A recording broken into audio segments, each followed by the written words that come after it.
Hello. What's up, guys? Welcome back to my channels. My name is Arif Kurniadi. I'm a graduate student of IPMI International Business School Jakarta, class Executive MBA, September 2019. So today I want to share you about some key learning from corporate finance course which I've got during the class. This course was facilitated by Professor Roy Sembel. Objective of this course is to develop the students' problem-solving skills in finance from the point of view of management internal and investor or external. First, about the financial management. The relationship, corporation and financial market is that investors spend money on security investment in their corporations. Then the corporation operate and make a profit. From this profit, investors spend money to pay tax to government, distribute dividend, and reinvest in the corporation. In financial management, numbers or figures are important. This is related with the cash flows between the firm and the financial market. However, the story and the people behind the numbers are equally, if not more important. These are related with principal-agent problem, corporate governance, stakeholders conflict of interest, and also ethical behavior. The McKinsey concept of the four cornerstones of corporate finance concept gives you a framework that you could apply to a business in order to create real value.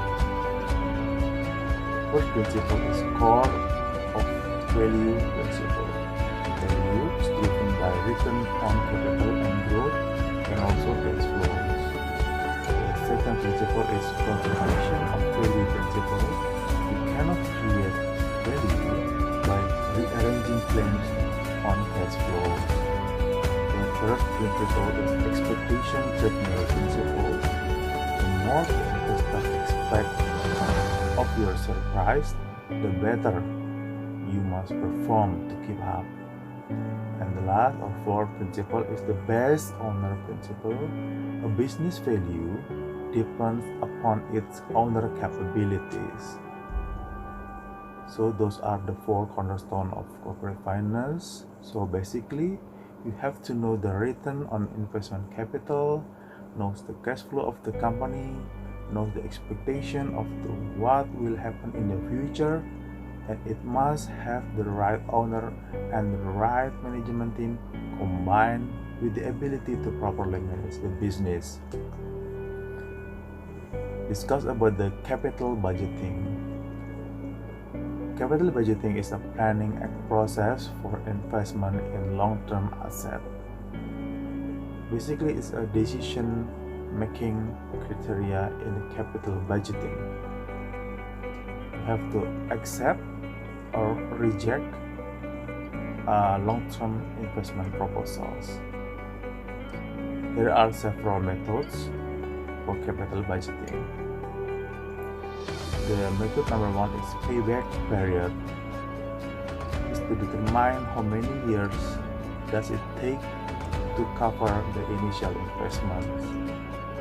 The other method is the net present value or NPV, the profitability index or PI, and then the internal rate of return or IRR.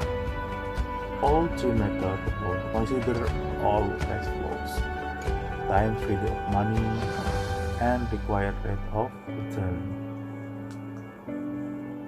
The comparison of methods, the time value of money payback does not adjust for timing differences.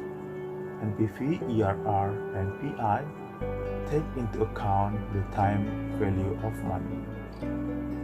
Related with the relevant cash flows, NPV, IRR, and PI use all cash flows. Payback method ignores cash flows that occurs after the payback period. The investment rate NPV assume cash flows are reinvested at required rate of return. Besides that, ERR assume that the cash flows are reinvested at ERR. So the conclusion is the NPV is the better method for project evaluation. And then discuss about the analysis of securities. Framework of analysis consists of fundamental analysis and also technical analysis. The fundamental analysis, we learn about the domestic and global economic analysis, also the industry analysis, and then the company analysis. In fundamental analysis, we calculate intrinsic value versus market price. The intrinsic value, or IP, is calculated by investors. Basically, it is discounted future, or CF. Market price, or MP, is consensus value by market participant. Capital structures theory. Capital structures is the mixtures of sources of funds a firm uses. It consists of debt, preferred stock, and then the common stock.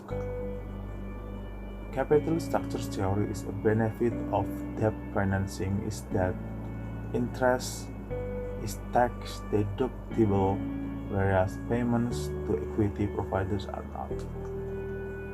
Firms must trade off this benefit against the increased financial risk associated with higher debt level.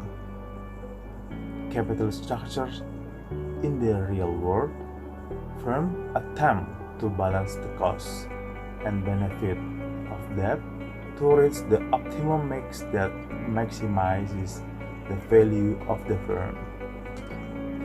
Effect on cost of capital. Since debt is cheaper than equity, use of debt will initially lower the WACC. At high level of debt, the WACC will increase as investors perceive the firm to be riskier. Also discuss about the factors that influence exchange rates. Discuss about the expectation foreign exchange market react to any news that may have a future effect.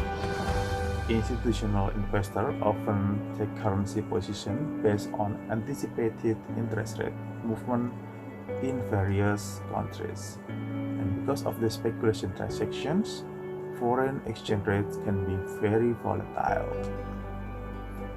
Trade-related factors and financial factors sometimes interact. Exchange rate movement may be simultaneously affected by these factors. For example, an increase in the level of income sometimes causes expectation of higher interest. Okay guys, that's all the key learning point of the corporate finance course. Thank you for watching this video. Don't forget to like, subscribe, and comment. Special thanks to Professor Roy Sembel, our beloved lecturers and also facilitators, and also IPMI International Business School Jakarta. See you on the next video. Bye now.